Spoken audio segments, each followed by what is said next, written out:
In this video, we're going to show you how to buy a home without going broke, and it's easier than you think. My name is Darius. And I'm Carmen. The main thing we just want to talk to you about is, do you understand the cost of ownership once you buy a house? Yeah. We'll go through all of those details, but I know we have several points that we need to go through first, so I don't want to steal your thunder. Go ahead first, Darius.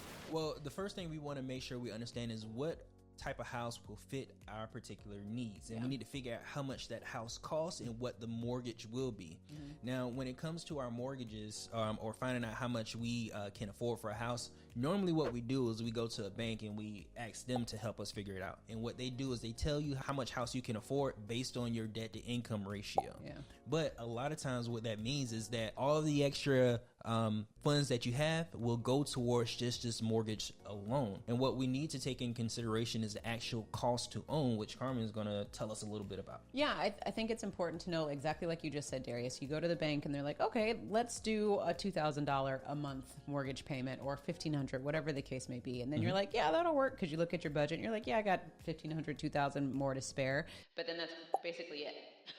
We're not thinking about HOA. We're not thinking about water bill, electricity bill, the cost for landscaping, the cost for cleaning, heating, all of that. So what we definitely think that you should do is, before you even start getting your chops wet and thinking about buying a house, we want you to start understanding the cost of ownership. So if you find a particular neighborhood, go ahead and start calling landscapers and saying, how much is it going to cost for you to mow my lawn every week? Go look up the average cost of your electricity bill in that particular neighborhood, the average cost of water, what the HOA fees could be. You can look all of this stuff up with the power of Google and figure out on a monthly basis, not only how much is your mortgage going to be, but then how much is it going to cost you to own this house. Because what we find all the time is people get so excited about home ownership, which you should. It's a fun thing to have a home that you can somewhat call yours until is officially yours. So many people forget how much it's going to cost to furnish the house, how much it's going to cost to heat and cool the house, to get water, and just the basic needs that you need. And the next thing you know, people are house broke because they can't afford anything else, because every single penny that they have or every dollar that they're working for is being eaten up in their house. Right. So with that information, when you have all those numbers, what you need to do is start doing a dry run. And when I say a dry run, you need to start putting the amount of money that you would pay for a mortgage into your savings account. And if you're renting, what you're going to do is you're going to take the difference, because I'm sure your mortgage is going to be more than what you're renting for. You're going to take that difference and you're going to put it into savings. The electricity bill, the water bill, the utilities, things of that nature, HOA, you're going to practice by putting this money into savings. So by the time you go and get your actual loan, not only will you get a loan for a lesser amount, but you're going to already have the habit of paying those bills on a monthly basis. And I feel like this is really awesome information, because Darius and I were homeowners, and we went through that same thing where we went to the bank and said, how much can we afford? They told us, and we went to that max amount.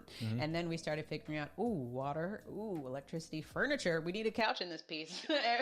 And Darius doesn't like cutting grass in the sun. Yeah, he did it for like a summer, and he was like, that's it. Now we got to find a landscaper, because Garmin ain't doing it. So now it's just all these things add up, and you realize, oh, wait a second. Now we can't go out to eat like we like to. Now we can't go to the movies like we like to, because every single penny that we have is tied up in this house. Not to mention the cars that we already had, the gas that we had to afford driving around in the Houston traffic. So it's just things like that you have to really take into consideration. And I wish somebody told me, do a dry run for 6 months. Can you afford $2,000 every single month to include your mortgage and all of your bills comfortably? Does it make you uncomfortable? If it makes you uncomfortable, then you have to start shaving those numbers down and figure out what makes sense for you. Because until you go through these exercises, your house could rob you blind. Because you'll be more susceptible to be like, you know what, I can do this. Say your budget is $1,500, then you can be like, you know what, I can do $1,600. No, I can do $1,800, because you start looking at other houses with different price points, and the house is just a few $1,000s more, which is going to raise your minimum payment. And you're like, oh, what's $300 more? I can make it work. But since you've already done this dry run, you will know if $300 is going to make it or break it for you. Yeah, and you want to even take in consideration how much additional miles you may have to drive from your new home to your work. Good point. So you start putting those funds aside because you're going to have to pay it anyway once you move into this new house. I'm so glad that you said that, because practical situation that happened, we got a house, and where we were working at the time, the commute wasn't too bad, but then Darius got another job opportunity that was clear across the other side of the city, and which is Houston, and clear across the city in Houston is a long way. Might as well be in another state. Might as well. So that changed things. Although he made more money, we were paying more money in gas. We were paying more money in repairs. He was getting oil changes like every single month just because of the amount of mileage that he was driving. So it was a cartoon. That adds up. That adds up.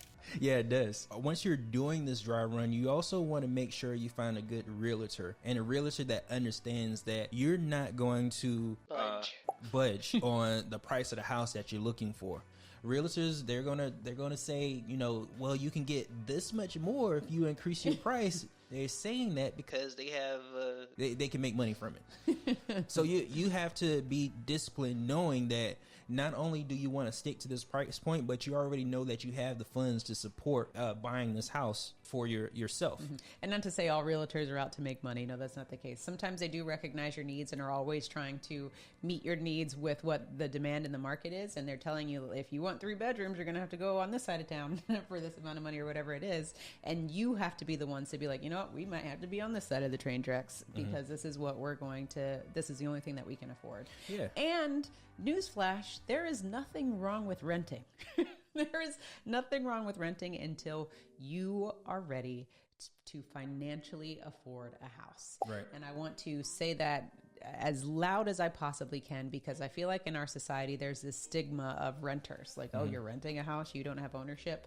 The real thing that you need to realize is that even if you have a mortgage, you're still renting a house because you don't own it. You're paying the bank payments as opposed to paying the rental company payments. So there's really no difference. Right. The difference is maybe you can change the paint colors a little bit easier, but what does that mean as far as your quality of life is concerned? So for those of you who are renting, do not feel pressured to just, I have to buy a house because I've been renting for 5 or 6 years. Don't feel pressured at all, because sometimes picking up the phone and just calling the maintenance guy is amazing. Yeah. So until you can afford a house, and we say afford a house, not just looking at the down payment or the monthly payment, but we're talking about affording everything. Furnishing the whole house, keeping the water and the gas and the heat all going at the same time. And even, like we said, with your transportation, making sure that that's not affected either. Until you can afford that comfortably, then don't pressure yourself to get into something that you're not ready for. Right. And even if you get pre-approval for a mortgage, start paying yourself that amount on a monthly basis. Whatever you can use, whatever information you can come across to help you understand the costs and what you'll be paying when you buy this new house and change to a different location, start putting that aside into savings, because it's going to help you once you actually go to make this purchase. And then even when you find a really good realtor, don't be afraid to shop around. Use all the sources that you have online.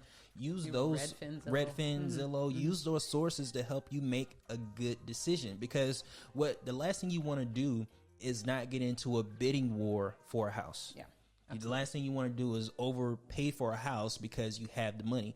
And that's going to be hard to do because you got the money in the bank.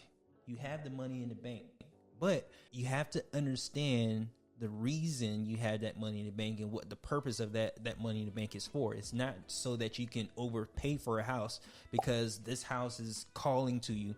There's thousands of houses out there that can call to you. And also, speaking of calling to you, don't forget that we live in a capitalistic society. We say this all the time on this channel.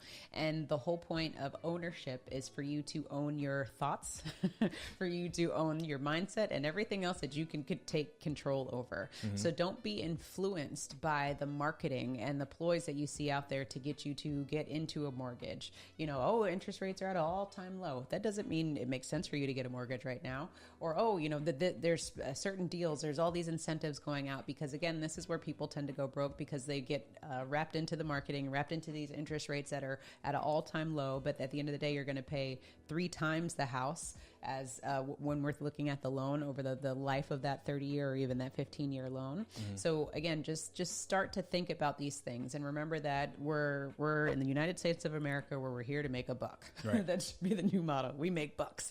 So Are you going to be the one that's contributing to the financial institutions as far as how they're going to continue to flourish and thrive, or control some of your own money so that you can flourish and thrive for yourself? Yeah, because let's go back. The reason why people go broke buying a house is because they hadn't prepared for that purchase.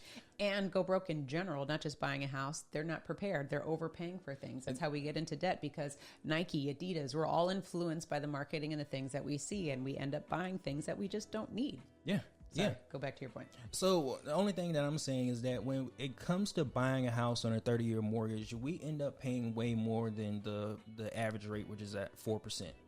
We pay way more than that. Carmen said about 3 times more. We pay about 2 times more on average. Yeah. So if you have a $250,000 house and you pay $500,000 for it, you really hope that the house really appreciates over time significantly in order for you to make your money back. Yeah. Because you have an equity in that house, it costs you $500,000, not the $250,000 you think that you alone for. Mm-hmm. The value of that house isn't going to increase as fast as your interest that you pay in that house will. Mm-hmm. So really take this into consideration when buying a house. Take the house into consideration. Take the loan into consideration, because mortgages compound on a daily interest rate. And over 30 years, that's why we spend so much money on a small interest rate, because of that compounding. Mm-hmm. Now, if you don't have to pay as much in compounding, what does that mean? That means that you own more of that house. That means that you have more money to make investments with that's making money for you.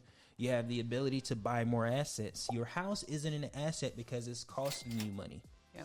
Yeah, and until that house is paid off. Until you have the title. Yeah. That house is a liability to you. Because it's taking money out It's taking money out of your pocket every single month. Absolutely. Yeah. Good job, Carmen. Thank you. The additional thing that I want to say is, don't get into a house unless you are committed to being there for at least 5 or more years. Right. Because so many times, again, with just the immediate gratification that we get into, and especially with the great resignation, everybody's moving all over the place and changing jobs and relocating and this and that. And don't go buy a house until you know that I'm going to be committed in this area at least for 5 years. Because once the dust settles on this house, and it makes sense, really it's going to cost you more to buy a house and live in it for less than 5 years and then sell it and all of that stuff. And do it all over again. So Right. Don't commit yourself into a house unless you know that you're going to be there longer than 5 years. Yeah, and the reason for that is because your interest is front loaded. When you have a mortgage, all your interest is front loaded. So in the first 7 years is when you spend the most money in interest. So if you move prior to that, the only thing you did is paid interest, and then when you sell the house, the mortgage company, they get their money back and they get to redo it all over again. So Yep, the only thing you else. did. The only thing you did is paid interest. The only thing you did is gave away money. Mm-hmm. So don't put yourself in that situation to be the person that keeps the light on at the mortgage company or pays everybody's salary, because what you want to do is use it in your favor, not have it work against you. Mm-hmm.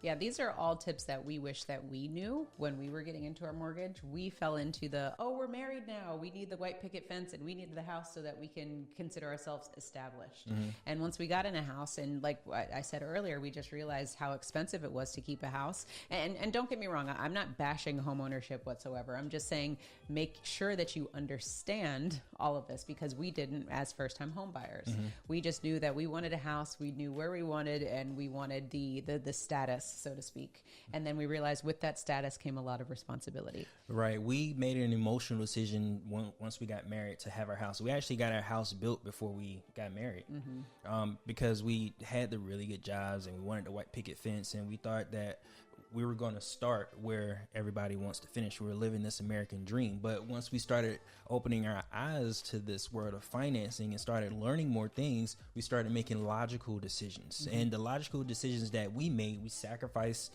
a lot so that we can start over, because this game that we play financially isn't a game that we wanted to play. So what we did is we went from a 4-bedroom house with a office and media room down to a studio apartment in Arizona. Mm-hmm. We sold everything and we started over because we wanted to play this game to win. We didn't want to play this game and be a pawn. Yeah. We wanted to be the person making the moves. Yeah, and really, we just got into the minimalism culture and realized that all of the money that we were spending as consumers in the things that we thought made us happy really weren't. And so we recognized that we can do so much more with less and didn't need to have a house full of stuff. Yep, we hit the reset button.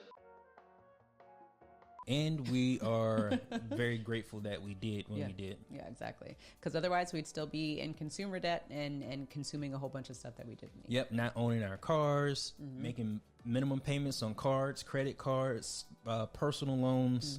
There's a ton of ways in which you can lose money, but there's also a ton of ways in which you can make money from your own situation. Exactly. So we hope that the dry run scenario and all of the stats that we broke down for you is helpful, and you can take this information and apply it before you go buy a house, and hopefully that doesn't rob you blind. Right. Knowledge is only the potential for power. You have to actually put some of the things that you learn into action, or it'll be for nothing. So what are you going to do with the information? And if you decide not to buy a house, or if you decide to buy a house, at the end of the day, you need passive income. You need mailbox money. So definitely check out our next video so you can continue to learn how to create cash flow to afford that big, beautiful house that you're in and or afford the house that you're going to buy. And don't forget to own your own lifestyle. Or someone else will.